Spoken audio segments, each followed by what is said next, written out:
अच्छा बाबूजी, आप सब तमाम ब्रहा श्रोता बंधुओं के सामने मैं मनोज पाल एवं समस्त पार्टी धमौर बहरिया प्रयागराज की पावन सरजमी से बाबूजी मायंद्री म्यूजिक चैनल के माध्यम से भाई शशांक के निर्देशन में आप सबके सामने एक भक्ति रस का बिरहा प्रस्तुत है। तो कहना हुआ डेहड़ में मास्टर।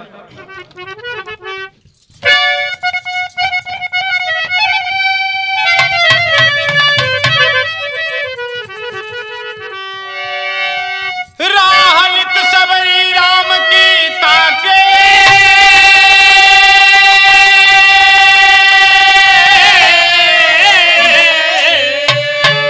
तो गई बैकुंठ प्रभु के पाके, जाके प्रेम भक्ति की दुनिया देत मिसाल।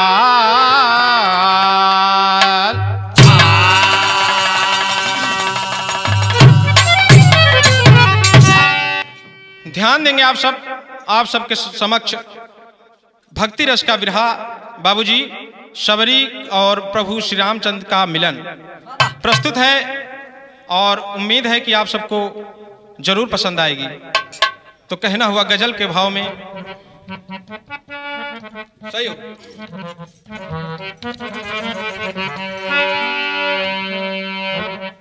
एक भक्त प्रभु के चरणों में कोई अरदास के भाव में कहता है बाबूजी किस तरीके से कि जितना दिया सरकार ने मुझको, जितना दिया सरकार ने मुझको, उतनी मेरी औकात नहीं।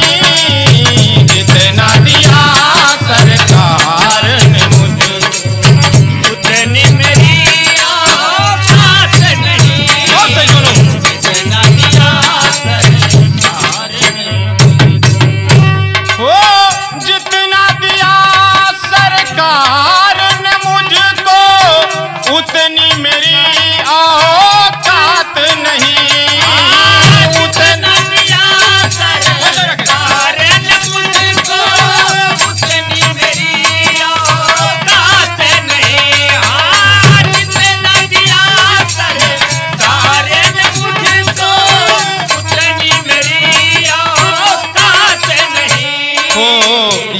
तो करम है उनका वरना, ये तो करम है उनका वरना, मुझ में तो कोई बात नहीं। ये तो करम है। अरे बहुत सही सुन तिवारी। मुझ में कोई बात नहीं, ये तो करम है उनका वरना। शेर के भाव में भाव लगा बाबूजी।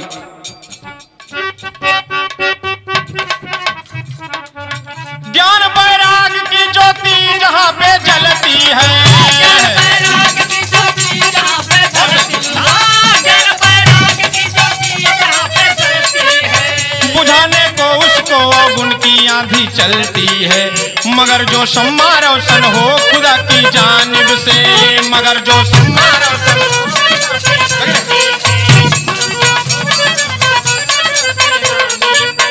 बुझा सकता नहीं जमाना लाख पानी से, बुझा सकता नहीं जमाना लाख। प्रेम और भक्ति की एक दास्तां सुनाता हूँ, बड़ी ही नेक और पावन कथा बताता हूँ। प्रयाग के मेले में राजा एक आते हैं, प्रयाग के मेले में राजा एक आते हैं, मेले में कुछ दिन रानी के संग वो बिताते हैं।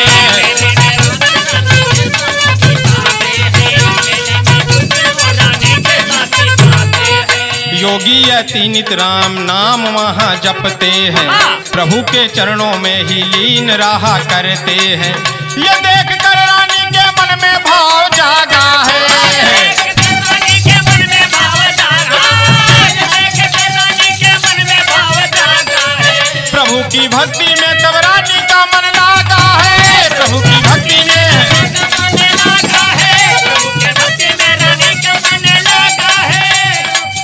प्रभु की भक्ति में रानी का मन तब लागा है। बाबूजी जरा कहानी को आप सब समझ लें।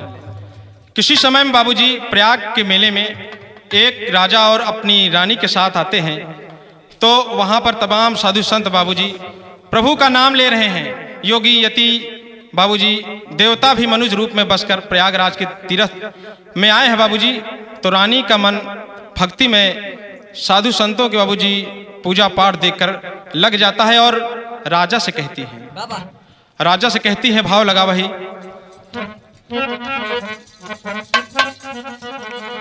अरे तो कुंती कहाँ सुना है सैया, तोहरे पड़ी बलम जी पैया, शिव चरणवा में धियना लगौबे सजना।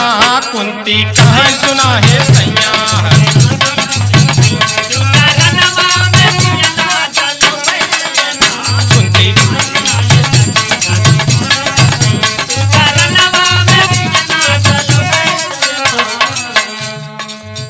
राजा से कहती है बाबूजी रानी कि प्रभु की भक्ति का मन में विचार मेरे है स्वामी। मैं जाऊंगी, तमाम साधु संत वहां पर भजन कीर्तन नित्य करते रहते हैं, उनके चरणों में बैठकर कुछ ध्यान कुछ समय प्रभु के चरणों में लगाऊंगी स्वामी। और कहती है तरानी कहाँ सुना है स्वामी, तरानी कहाँ सुना है स्वामी, सत्संग में गुरुपद के थामी, अंतर्यामी के दिल में बसौबे सजना। रानी कहाँ सुना है स्वामी, सत्संग में गुरुपद के थामी, अंतर्यामी के दिल में बसौबे सजना।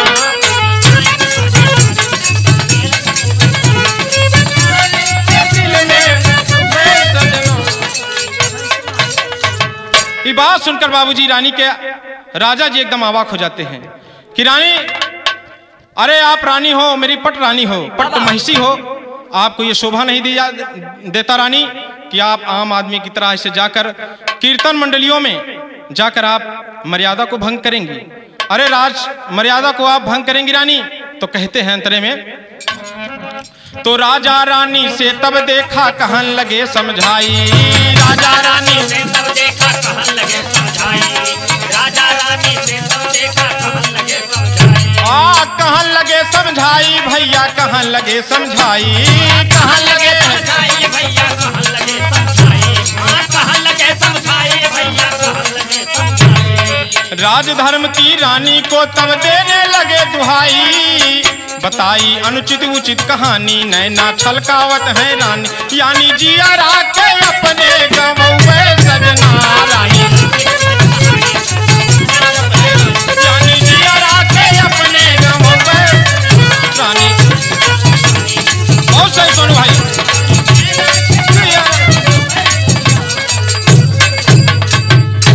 राजा बाबूजी रानी को आज्ञा नहीं दिए, कहते हैं कि हमारी भी कुछ राज मर्यादाएं हैं, आपको इस तरह तरीके से आम जनमानस में नहीं जाने दिया जा सकता रानी। ये बात सुनकर रानी बहुत दुखी हो जाती है कि धिक्कार है ऐसे राज वैभव और राजधर्म को जो प्रभु से मिलने में बाधा डाले बाबूजी। और रानी मायूस होकर आंखों में आंसू लेकर बाबूजी एकदम विह्वल हो जाती हैं और सोचती हैं, विदेशिया का भाव लगा।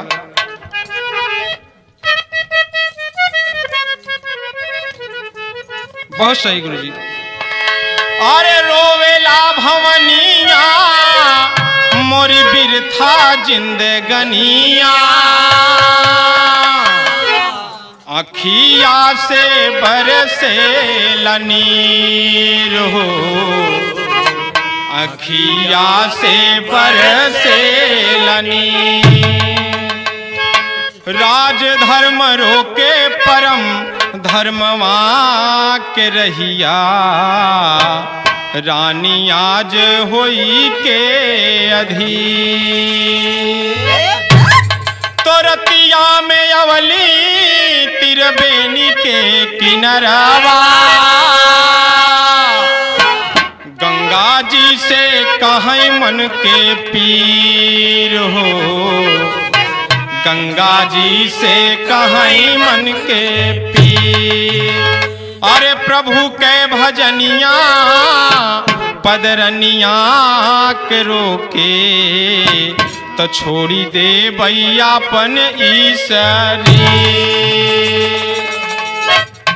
बाबूजी रानी ने अपना शरीर छोड़ने का बाबूजी एकदम विचार कर लिया कि जो ये तन मेरे चरणों में नहीं लग सका, नहीं लग पाया बाबूजी, तो ये धिक्कार है से मेरे तन को, और मैं अपना ये शरीर माँ गंगा जी के गोद में प्रवाहित कर दूंगी और अपनी जान को दे दूंगी। बाबूजी यही भाव लेकर रात में 12 बजे जब तमाम लोग सो गए, साधु संत लोग सो गए, तो रानी चुपके से उठती है अपने शिविर से और गंगा जी के किनारे आते हैं बाबूजी। तो एक भाव लगा फिल्म मासूक से,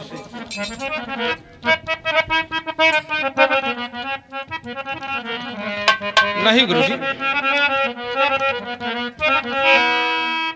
फिल्म मासूक से कैसी है तेरी बेवफाई, बहुत सही।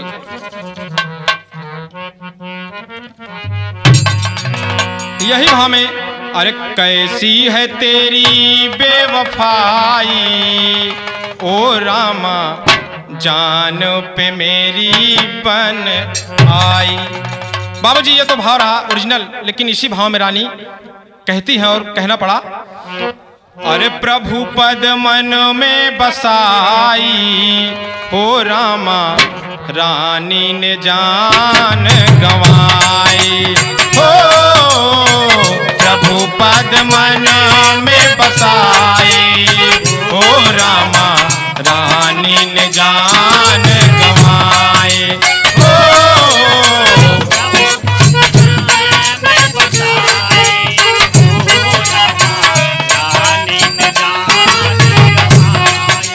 निश्चय कर लिया बाबूजी कि छोड़ देनी है यह शरीर, और जैसा कहते हैं बाबू की जैसी इंसान की मरते वक्त जो भी उसके मन में भावनाएं चलती रहती हैं, उसी के भाव उसी के अनुरूप बाबूजी अगला जन्म भी मिलता है। तो कहती है रानी कि ईश्वर आप हमें अगले जन्म में एक नीच से नीच कुल में जन्म दे देना, एक कुरूप मैं रानी मैं मेरी सुंदरता को ले लेना, लेकिन मुझे रानी मत बनाना, क्योंकि वही रानी पद फिर से मुझे और आपके मार्ग में बाधा बनेगा। तो कहती हैं, हो जैसी मति वैसी गति पाते लोग, कर्म की रेखा है जैसी मति वैसी गति पाते लोग, कर्म की रेखा है जैसी लोग कर्म की रेखा। हो जो जस करे सो तस फल चाखे, जन जन की ये लेखा है, जन जन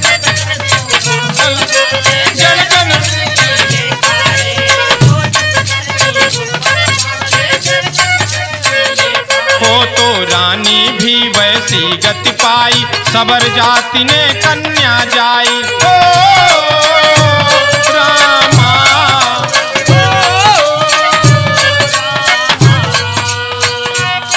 ओ दुनिया में सबरी जो कहाई हो रामा, रानी ने जान गंवाई हो, दुनिया ने सबरी जो कहाई हो रामा, रानी ने जान गंवाई। और बहुत सही सुनो, बारह प्रयागराज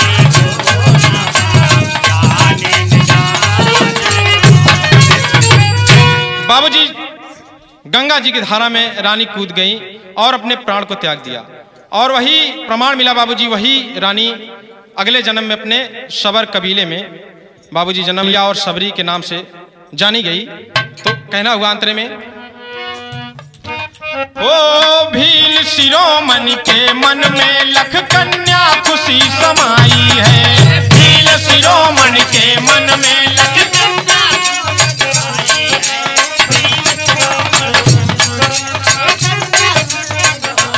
ओ सबर कबीले के आंगन में बजती आज बधाई है, सबर कबीले के आंगन में बजती आज बधाई है, सबर कबीले के आंगन में बजती आज बधाई है। ओ समय ने ऐसा खेल दिखाया, सबरी मन वैराग्य बढ़ाया ओ रामा,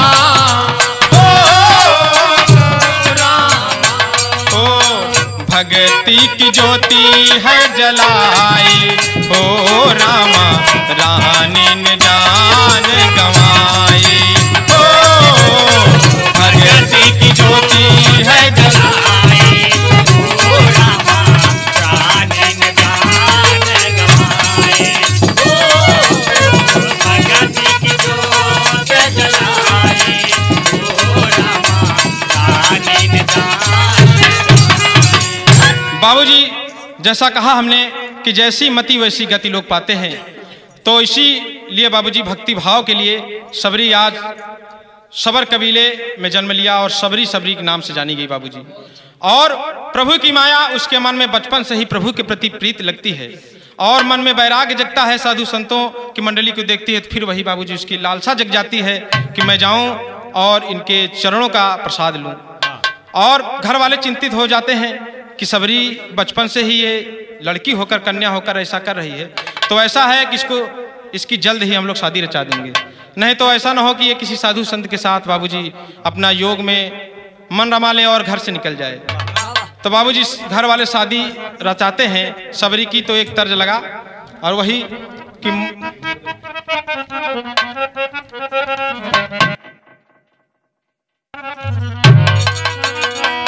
अरे मोर बेल्हा माई बसली सई के किनारावा, ले थी लहरावा घाटे के। यही भाव में कहना हुआ बाबूजी। अरे माई बाप सवारी के सदिया रचौले, ओ माई बाप सवारी के सदिया रचौले, खुशियां मनौले अपने मनवा में। हो माई बाप सवारी के सदिया रचौले, खुशियां मनौले मनवा में। माई बाप सवारी के सदिया रचौले, खुशियां मनौले मनवा में।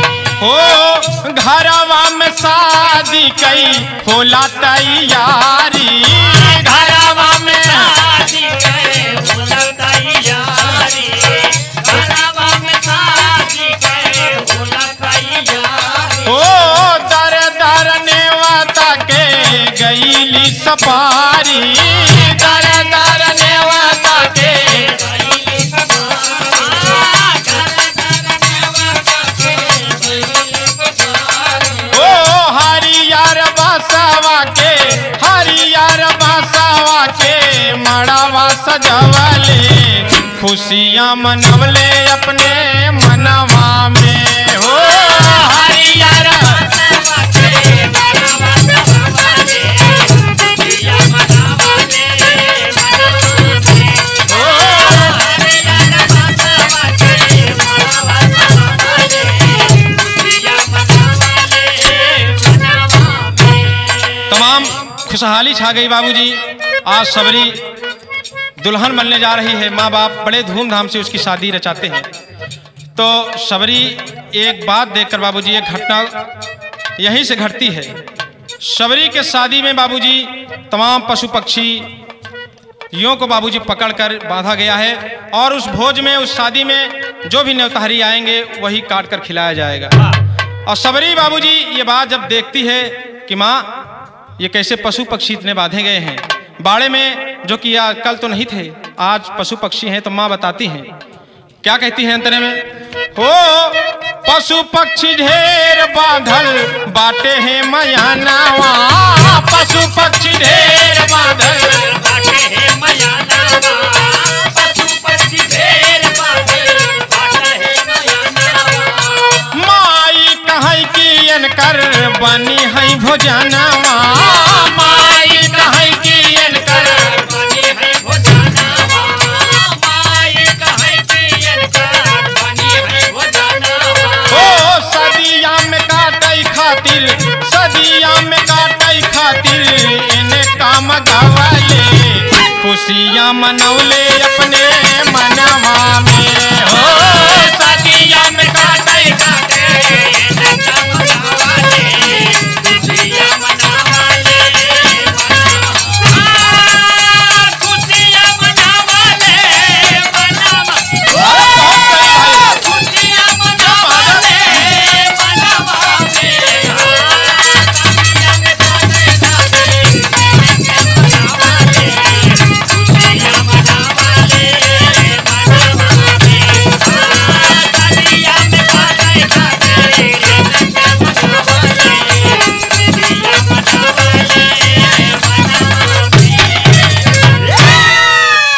बाबूजी कहा कि इनको काटने के लिए, तुम्हारी शादी में काटने के लिए लाए हैं बेटी। यह सुनकर बाबूजी सबरी का हृदय एकदम गदगद हो गया और बाबूजी मन में वैराग्य उमड़ पड़ा कि धिक्कार है जिसके शादी के लिए, जिसके सुख सुविधा के लिए इतने निरीह पशु पक्षी काटे जाएंगे, तो मेरा जीवन ये धिक्कार है। सबरी तुझे धिक्कार है। और बाबूजी दिमाग में बैठा लेती है कि नहीं करनी है शादी, ऐसी शादी करने से अच्छा है कि मैं कुंवारा ही जाकर प्रभु के चरणों में अपना ध्यान लगाऊं बाबूजी। और विचार करके कहती है बाबूजी, टेरी का भाव लगा। अरे विपिन में हरि के खातिर सबरी हो, विपिन में हरि के खातिर सबरी, तो दर दर भटके तज के देखा बाबुल नगरी, विपिन में हरि के खातिर सबरी।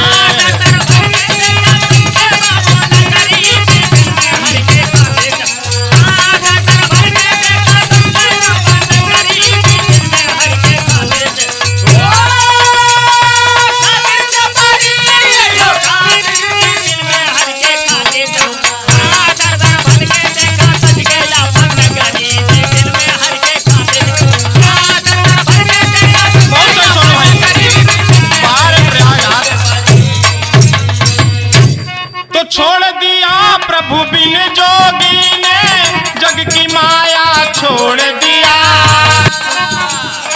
छोड़ दिया जब समय हुआ तब जीव ने काया छोड़ दिया, छोड़ दिया है राजपद ध्रुव जब माँ ने बताया छोड़ दिया, छोड़ दिया सबरी ने सुनो घर, छोड़ दिया सबरी ने सुनो घर, बसा बसाया छोड़ दिया, छोड़ दिया सबरी ने बसा बसाया छोड़ दिया, छोड़ दिया सबरी ने बसा बसाया, बसा बसाया, बसा बसाया, अरे बहुत सही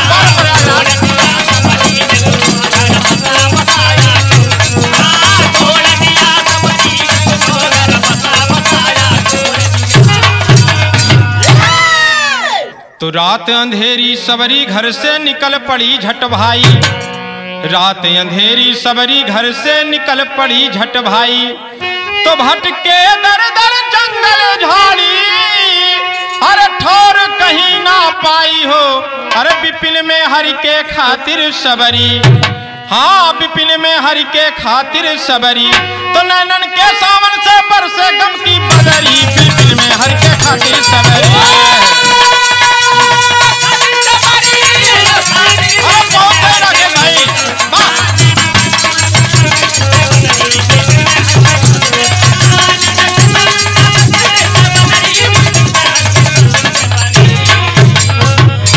बाबूजी छोड़ दिया अपने बाबूजी का घर और प्रभु के भक्ति के लिए बाबूजी अपने घर को छोड़कर रात में निकल गई बाबूजी, और रात में निकल गई, तमाम जंगल झाड़ी बाबूजी टहल रही है, तो कहना हुआ एक भाव लगा लटके के भाव में गुरुजी,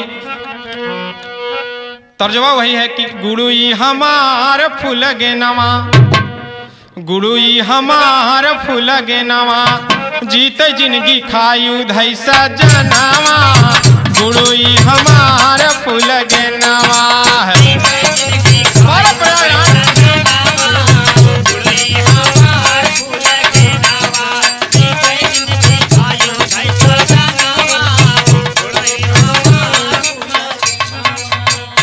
यहाँ भाव में कहना पड़ा बाबूजी कि दुखवा में काटे रात दिनवा, कि दुखवा में काटे रात दिनवा, तो सबरी भटके देखा बिया बनावा, दुखवा में काटे रात दिनवा।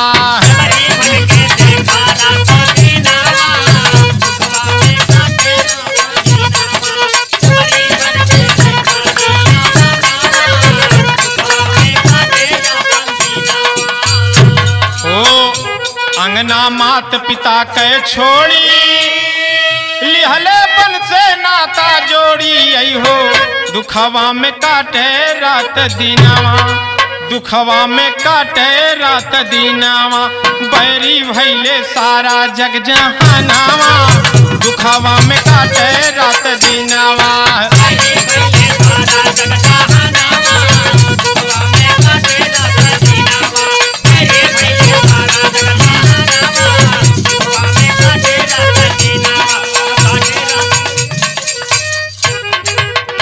बाबूजी, एक अबोध बालिका जंगल के कटीली रास्तों पर बाबूजी, झाड़ियां तमाम मिलती हैं, कुछ कांटे मिलते हैं, चली जा रही है, न खाने का पता न कहीं रहने का ठिकाना बाबूजी।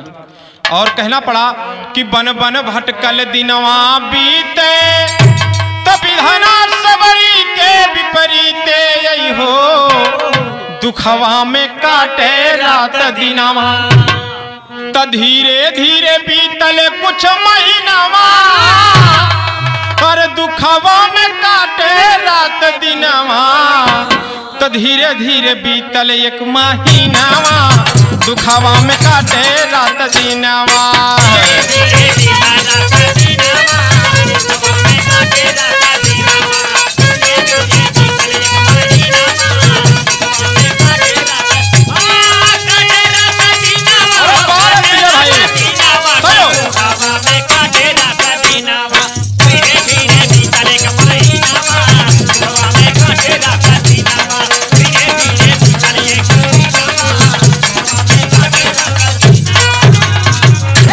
भटकते भटकते बाबूजी एक दिन साधु संतों का आश्रम दिखाई पड़ा उसको बाबूजी, और जाकर सोचती है कि यही तो मैं चाहती थी, साधु संतों के चरणों में जाऊंगी और प्रभु को पाने के लिए वहीं से बाबूजी हमें रास्ता मिलेगा और भक्ति भाव होगी।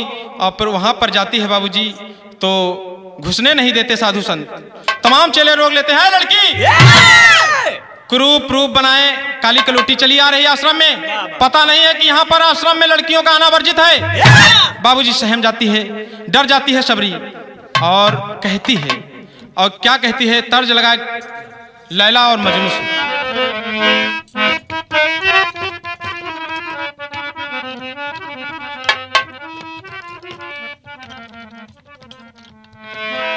अरे हुस्न हाजिर है मोहब्बत की सजा पाने को, हुस्न हाजिर है मोहब्बत की सजा पाने को, कोई पत्थर से ना मारे मेरे दीवाने को, कोई पत्थर से ना मारे मेरे दीवाने को, कोई पत्थर से ना मारे मेरे दीवाने।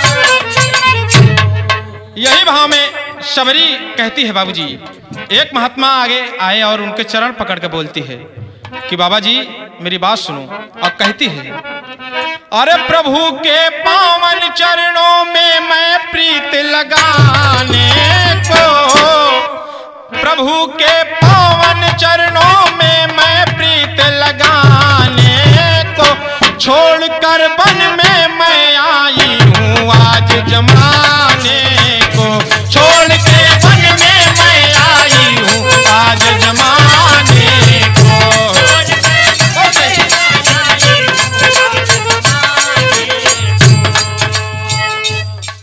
पिता जी का घर छोड़ दिया बाबूजी, यही प्रभु की भक्ति के लिए आप सबके बीच रहूंगी, थोड़ा सा स्थान दीजिए और मैं यहीं आपकी सेवा भाव करूंगी। सबरी कहती है बाबूजी, लेकिन ऋषियों ने मुनासिब नहीं समझा कि उसको अपने पास रख ले बाबूजी।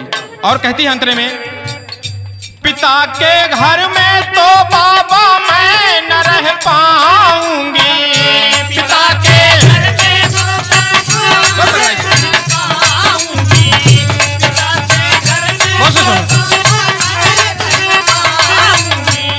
साधु संतों के चरणों में नित्य शीश झुकाऊंगी, साधु संतों के चरणों में झुकाऊंगी,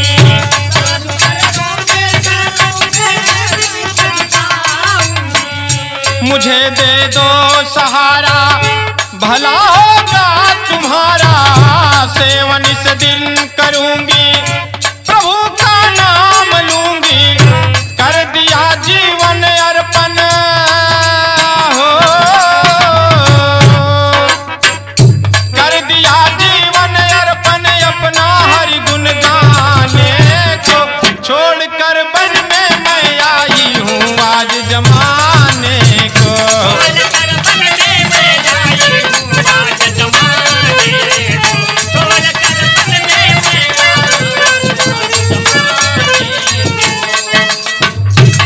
बाबूजी ऋषियों ने तमाम एकदम नकार दिया बाबूजी कि रखेंगे नहीं तुमको।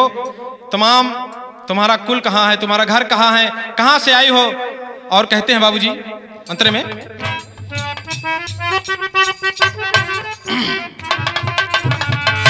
कहा ऋषियों ने तुम एक नीच कुल से आई हो। कहा ऋषियों ने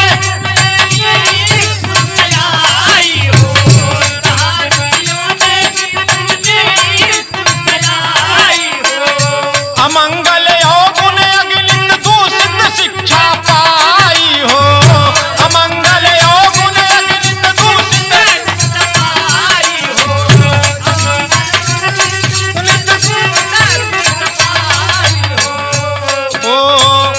तुम हो कन्या कुमारी, यहाँ सब ब्रह्मचारी। लोग हम पर हंसेंगे, जाने क्या क्या कहेंगे। कह दिया ऋषियों ने सबरी को वापस जाने को। कह दिया ऋषियों ने सबरी को वापस जाने को। छोड़ के वन में मैं आई हूँ आज जमाने को। छोड़ के वन में मैं आई हूँ आज जमाने को। छोड़ के वन में मैं आई हूँ आज जमाने को। छोड़ के वन में मैं आई हूँ आज जमाने। बाबूजी सबरी को वहां ठिकाना नहीं मिलता और सबरी मायूस होकर जंगल में लौट जाती है। और कहना पड़ा बाबूजी उड़ान के भाव में, अरे पेड़ के नीचे बैठ के सबरी नैनन नीर बहावे। व्याकुल मन में चैन पड़े ना, अरे रहिया नहीं सुझावे हो। अरे विपिन में हरि के खातिर सबरी, तो विपिन में हरि के खातिर सबरी। तो साधु संत सेवा करवे जीवन सगरी। विपिन में हरि के खातिर सबरी।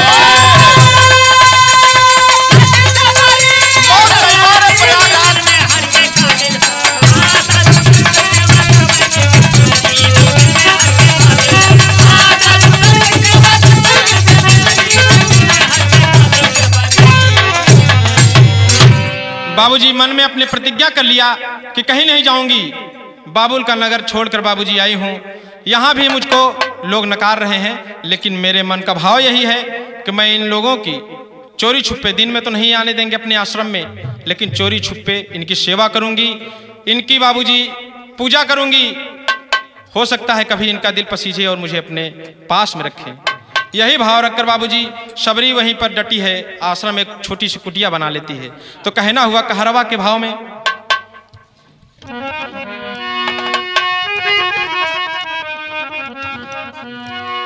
तो सबरी वन में कुटी बनाई, सेवा करन लगी मन लाई। चोरी छुपा जाई संतन के समनवा मितवा।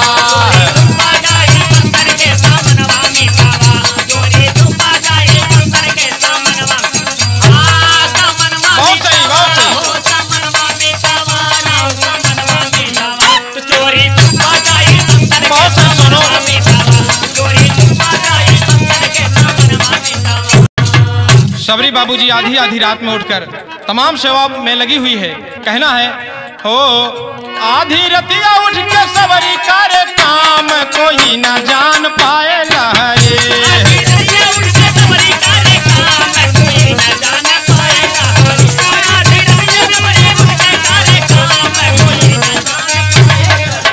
खाई पी के सब करे आराम, सब के नींद आए गहरे।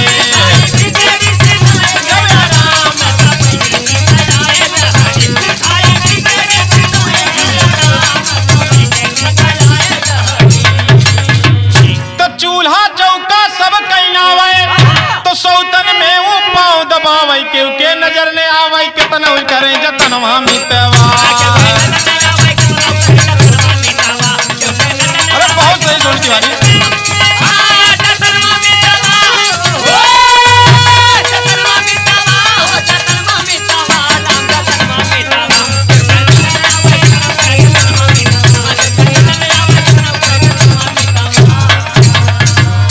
बाबूजी 4 बजे भोर में ही उठकर सबरी पूजा के लिए फूल लाती है और पानी भरकर लाती है। चूल्हा चौका सब बाबूजी एकदम दुरुस्त कर देती है कि सभी लोग सोए हुए हैं, उठेंगे तो उनको ज़्यादा कष्ट न उठाना पड़े। बाबूजी सबरी इतनी तल्लीनता से अपने सेवा भाव में लगी हुई है।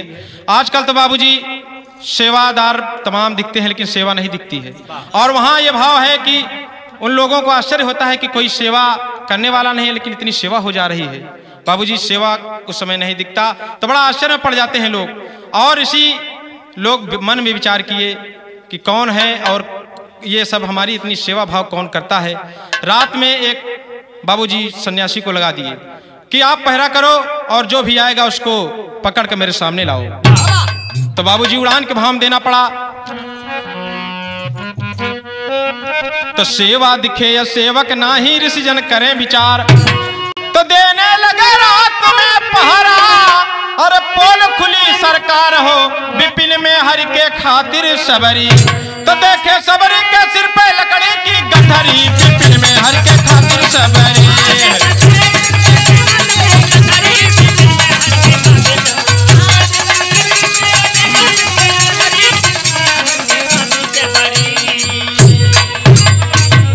बाबूजी पहरे पर लगा दिए एक सन्यासी और रात में बाबूजी सबरी लकड़ी का गट्ठल लेकर रात में चली आती है चुपके से 2-3 बजे रात बाबूजी। और पहरे में लगा हुआ है शिष्य पकड़ लेता है बाबूजी, कलाई पकड़ के चल बदतमीज, तुझे गुरु जी के पास ले चलूंगा, दंडित करूंगा तुझे। और ये आश्रम में लड़कियों का आना वर्जित है लेकिन फिर भी ये तुम इतना काम करती हो, तमाम हम लोगों की छवि कितनी धूमिल हो रही है तुमको पता नहीं। बाबूजी लेके जाते हैं तो उस आश्रम के बाबूजी उस पूरे आश्रम का अधिष्ठाता अब बाबूजी मेन संत बाबूजी ऋषि मतंग जी हैं। और मतंग जी के पास लेकर जाते हैं सबरी को। तो सबरी रो रो कर बाबूजी मतंग ऋषि से कहती है अपने मन की व्यथा। मतंग ऋषि ने पूछा बाबूजी कि बेटी तुम कहाँ से आई हो, इतना सेवा भाव करती हो निस्वार्थ, तुम्हारा नाम क्या है, तुम्हारे पिताजी का क्या नाम है। सबरी बाबूजी रो रो कर बताती है। क्या कहती है, तर्ज लगा।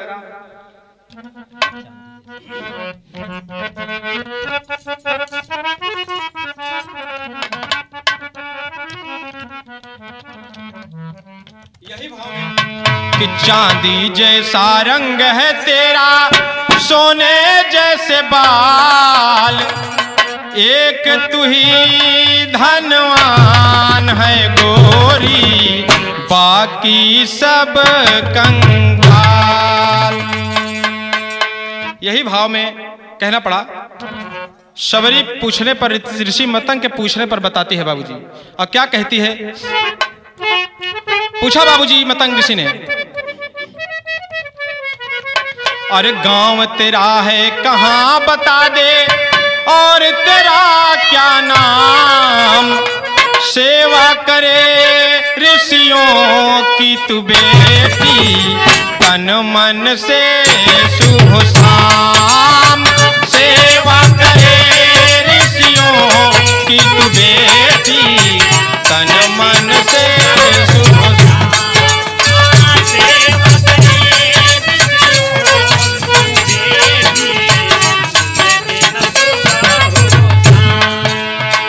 कौन हो बेटी, कहाँ से आई हो, वन में इतना कठिन जीवन तुम जी रही हो, मेरी बेटी समान हो, बताओ। कहती है सबरी बाबूजी। रोकर ऋषि मतंग से सबरी सारा हाल सुनाया, रोकर ऋषि मतंग से सबरी सारा हाल सुनाया, रोकर ऋषि मतंग से सबरी सारा हाल सुनाया। सबरी की सुन करुण व्यथा तब ऋषि का मन भर आया, दोनों हाथ से उठा के उसको अपने गले लगाया। बेटी आज से तमाम बाबूजी अपनी पुरानी व्यथा कि बाबुल का घर छोड़कर प्रभु के भक्ति भाव में आप सब साधु संतों के चरणों में आई हूँ। तो बाबूजी कहते हैं ऋषि मतंग कि बेटी मैंने माना तुझको, यही है तेरा धाम, सेवा करे ऋषियों की तू बेटी, तन मन से सुबह शाम, सेवा करे ऋषियों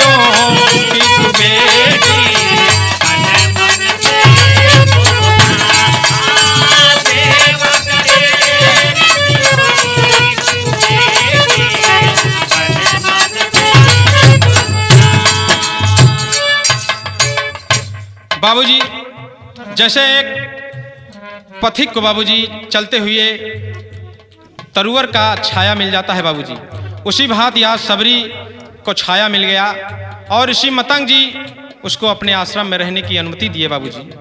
और ऋषि आज आश्रम में रहती है, तमाम साधु संतों की सेवा करती है। तमाम साधु संत बाबूजी एकदम खुश हैं। सबरी को तो मानो बाबूजी स्वयं ईश्वर मिल गए, इतनी खुश है आज, बहुत खुश है सबरी बाबूजी। तो कहना हुआ आल्हा के भाव में,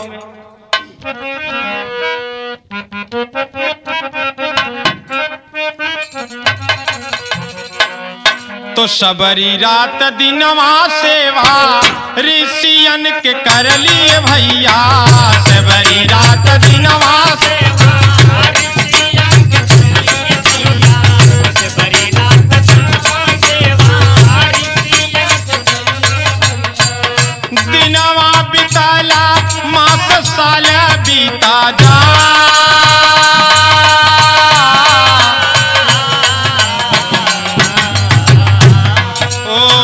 कुछ दिन और बीतल मतंग के समैया आइल, कुछ दिन और बीतल मतंग के समैया आए, कुछ दिन और बीतल मतंग के समैया आए। बाबूजी कुछ साल के बाद मतंग ऋषि का अंत समय आ गया बाबूजी, और सबरी उनके पास चरणों में लिपट कर कहती है, हो अंत समैया सबरी देखा भी लेखा,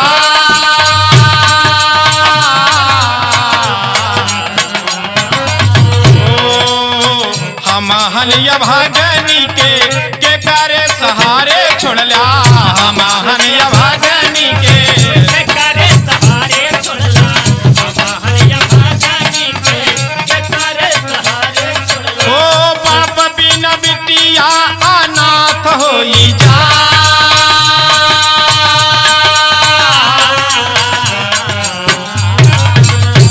ओ मतंग ऋषि बोले बेटी सबका भगवान हुए, मतंग ऋषि बोले बेटी सबका भगवान हुए, मतंग ऋषि बोले बेटी सबका भगवान हुए। ओ मिली है प्रभु एक दिन कहे समझा,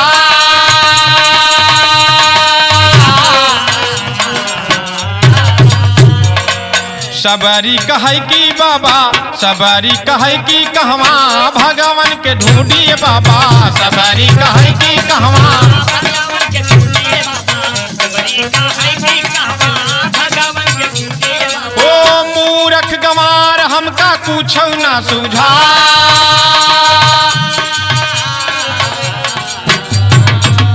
ओ बोले लागे ऋषि तब से बारी से बतिया भैया, बोले लागे ऋषि तब सबरी से बतिया भैया, बोले लागे ऋषि बाबा, सबरी से बतिया भैया। हाँ हमारी ये बतिया बेटी ले गठिया,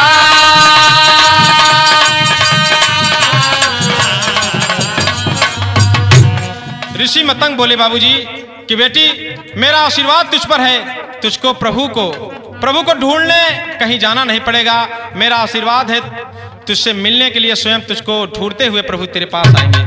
तो कहना हुआ, अरे ढूंढे के पड़ी नाही तो के प्रभु के, हो ढूंढे के पड़ी नाही तो के प्रभु को, तोहरे दुआरवा पे खुद जई आय, तोहरे दुआरवा पे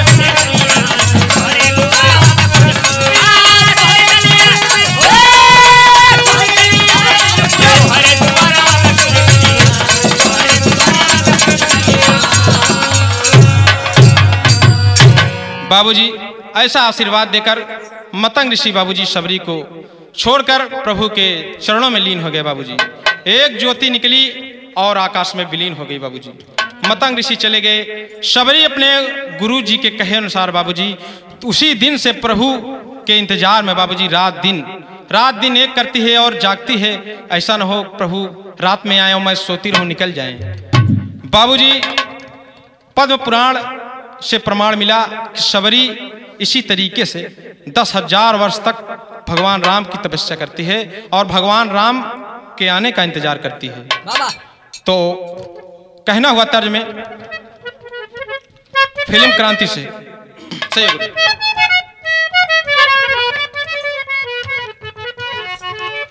सुबह शाम प्रतीक्षा करती है बाबूजी। शबरी तमाम रोज अपने आश्रम में तमाम रास्ते को बाबूजी पोछा झाड़ू एकदम लगाती है। प्रभु आएंगे, मुझे विश्वास है, मेरे गुरुजी ने कहा है। तो कैसे बाबूजी प्रतीक्षा करती है।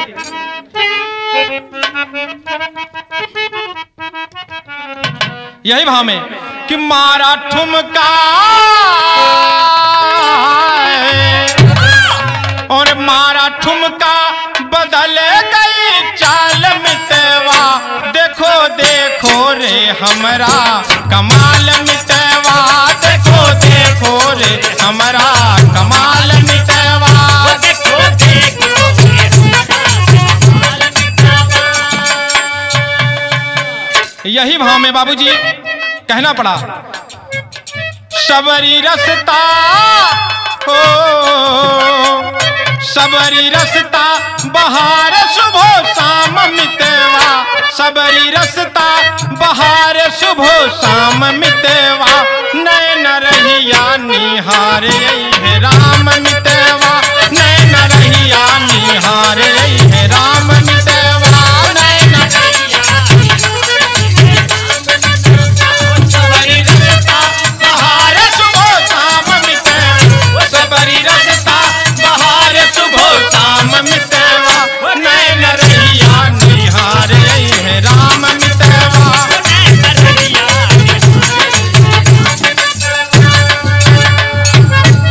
बाबूजी 10,000 वर्ष शबरी इंतजार में गुजार दिया। बाबूजी कहना हुआ, देखते देखते राह बीते उम्र, देखते देखते राह बीते उम्र, देखते देखते राह बीते उम्र, गुरु की बातों को दिल में बसाए रही वो एक दिन, आंख फड़के दिल भी जोरों से धड़के, एक दिन आंख फड़के दिल भी जोरों से धड़के,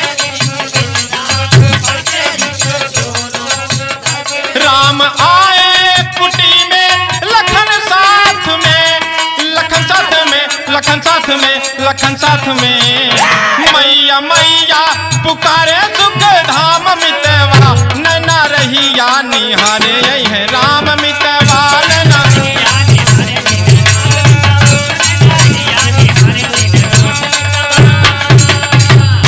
बाबूजी उसका इंतजार पूरा हुआ और गुरुजी की अपनी बातों को एकदम सजो के रखी है कि उसको पूरा विश्वास था प्रभु एक दिन आएंगे। और बाबूजी माँ सीता को ढूंढते ढूंढते अनुज लक्ष्मण के साथ में एक दिन प्रभु श्री रामचंद्र जी उसके कुटिया में पधारे। बाबूजी कुटिया में पधारे, सबरी बाबूजी डर कर मारे उनके पास नहीं जा रही है, कहीं ये राजकुमार सरीखे लगते हैं और मुझ अछूत का परछाई उनके ऊपर पड़ जाएगी, बाबूजी बिगड़ न जाए। लेकिन भगवान भक्त वत्सल भगवान प्रभु बाबूजी शबरी को माँ कहकर बुलाते हैं और उनके चरणों में बाबूजी शीश नवाते हैं और शबरी माँ को बुलाकर कहते हैं, अंतिम भाव में पंधारी दादा पंधारी के भाव में कहना पड़ा,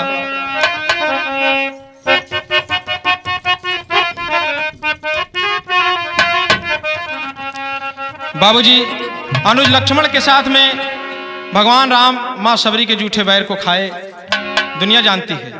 तो कहना पड़ा, अरे सबरी भिलनिया के जूठा फल खाई के हो, अरे सबरी भिलनिया के जूठा फल खाई के, दर्शन भगवान दिहले घरवा पे जाई के, दर्शन भगवान दिहले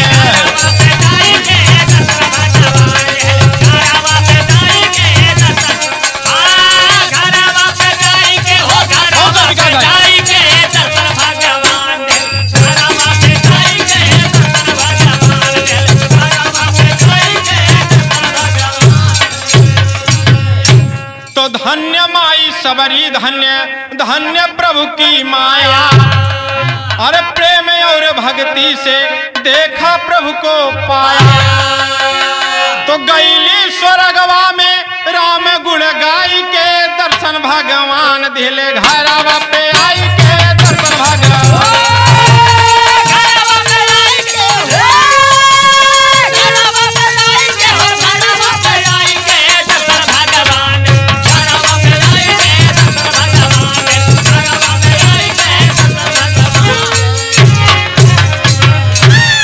अंत में कहना पड़ा बाबूजी कि भगवान की भक्ति में बाबूजी कोई जात पात, कोई भी दुनिया का सांसारिक बंधन नहीं है बाबूजी। बस हमारा नियत सही होनी चाहिए बाबूजी, प्रभु के प्रति भाव सही होना चाहिए। तो कहना हुआ कि जात पात ऊंचे नीचे और कोई नहीं बाधा, और मिली है भगवान प्रेम से जो कोई साधा। कोई भी किसी भी जात का हो बाबूजी, दलित हो, ब्राह्मण हो, वैश्य हो, शूद्र हो, कोई भी हो बाबूजी, भगवान सभी को मिलते हैं। यही इस गाने में बाबूजी आपको ये शिक्षा मिलती है कि जो भी प्रभु के चरणों में बाबूजी सच्ची भक्ति करेगा उसको भगवान मिलेंगे। अरे तो जात पात ऊंचे नीचे कोई नहीं बाधा, मिली है भगवान प्रेम से जो कोई साधा। तो हैदर अली जुगनू गईले पतिया बताई के दर्शन भगवान दिहले घरवा पे जाई के दर्शन।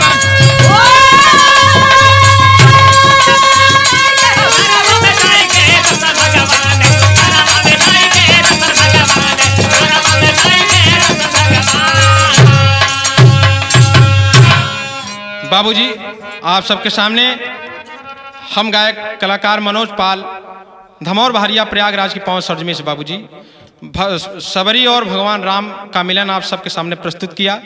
जो कुछ भी इसमें त्रुटियां रहेंगी आप सब अपना छोटा बच्चा भाई समझकर माफ करना बाबूजी। तो कहना हुआ अंत में,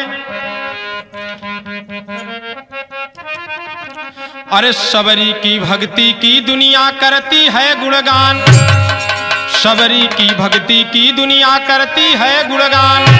अरे राजा राम पाले हैदर चढ़ के गए विमान, तब विपिन में हरि के खातिर सबरी।